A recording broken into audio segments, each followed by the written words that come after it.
Good day, viewers. Welcome to yet another edition of D's Take. Well, today I've decided I want to talk about oil. Oil as a national resource. See, a lot of Gambians are happy that oil has been discovered in Gambia. Yes, we should be happy that we have oil. But see, oil comes with some responsibilities, and these responsibilities comes with some legislation, and this legislation shows how equipped a country is to deal with oil. Well, about a week ago, we all heard from FAR. FAR is an Australian company that's been doing prospecting in Gambia for future exploration, and they have concluded that there's 1.1 billion barrels of oil to be extracted from two of the blocks that they have in the Gambia. Good news. We're happy, we're elated. But what good it is if our oil doesn't trickle down to the social ladder of the country, meaning the masses of Gambians. Generally, we say that oil is murky, and oil is the black curse for Africa. Hence, the paradox of plenty that most economists have been talking about years past. Well, I believe we have a unique opportunity. It's a new Gambia, a new dispensation, and we need legislation that will guarantee the proceeds of oil will filter to where it ought to filter. See, oil is a depletable resource owned by Gambians that are here and are yet unborn. Therefore, four things need to be put in place to make sure that we maximize the benefits of our oil reserves. One, Gambia needs to institute a sovereign wealth fund. The sovereign wealth fund will determine how the proceeds of oil will be invested so that future generations of Gambians will get their share of the oil that's extracted today, rather than just my generation, your generation, eating all the proceeds of oil, leaving behind others that have a right to inherit part of that resource. Another important thing that we really need to worry about is the enactment of a Freedom of Information Act. Freedom of Information Act is very critical to the oil business. Why? We have seen what oil has done in many parts of Africa, where the ruling class and the prospecting class gets the most out of oil, whilst the owners of the oil, the citizenry, are left out. That's not what Gambia wants, and that's not what Gambia expects.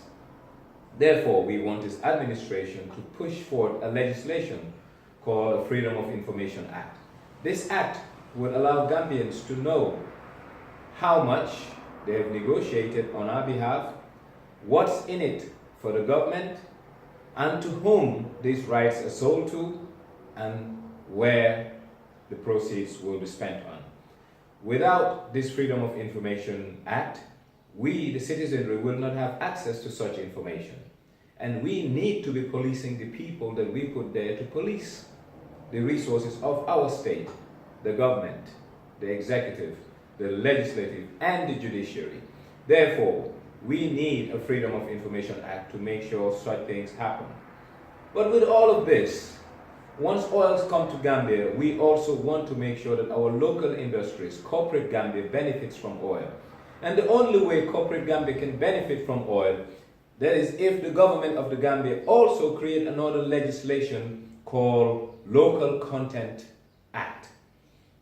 See, what the Local Content Act does, it preserves the sanctity of corporate Gambia in terms of being able to take part in the exploration of oil and other sectors of the economy where foreign investment comes in. So the Local Content Act will stipulate, let's say, 30% of total supplies and services to be provided in furtherance of oil exploration to go to locally registered Gambian companies. That will really grow the Gambian economy. That will make proceeds of oil stay in the Gambia, and that's the way we can have exponential prosperity in the Gambia. See, accelerated growth will not come when capital flights happen. And with oil exploration going unabated, without government putting restrictions, these companies will come along with what I call their tag-along companies. Their tag-along companies are subsidiaries that will provide services, and then we will have the risk of capital flight. But if we have local content laws, these companies will look for partners and suppliers and vendors in Gambia to make sure that they meet the requirements of our local content laws. Another thing that we really need to be mindful of, and if we don't, once oil depletes, Gambia will be handicapped. We have seen Nigeria. If you look at the fiscal revenues of Nigeria, meaning taxation, oil constitutes a major component, and whenever there is a downturn in global oil prices, we see how Nigeria suffers fiscally. And imagine if oil gets to a depletion point in Nigeria, where will the Nigerian economy be? So therefore, the Gambia should be mindful of not killing our other sectors, i.e. tourism, financial services, agriculture, and others, just because we have oil.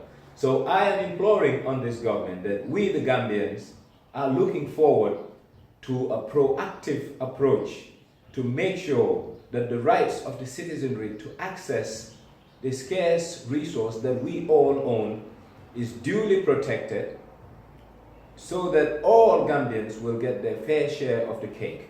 Yes, we're not getting a fair share by government writing a check for us to put in our pockets, but we'll get a fair share by government using the proceeds in a very judicious manner to make sure that prosperity comes to the doorstep of every Gambian. Therefore, His Excellency President Adam Barrow, your cabinet, the legislature, and the bureaucrats, meaning the civil servants, we do hope that what is needed, what is required to make sure that maximum benefit out of oil accrues to Gambians will be done. And once again, I will reiterate, we need a sovereign wealth fund. Number two, we need a Freedom of Information Act so that we can curb the interest and appetite of the cronies that want to make the most out of something that they don't own, but it's a collective good for the commonwealth of Gambians.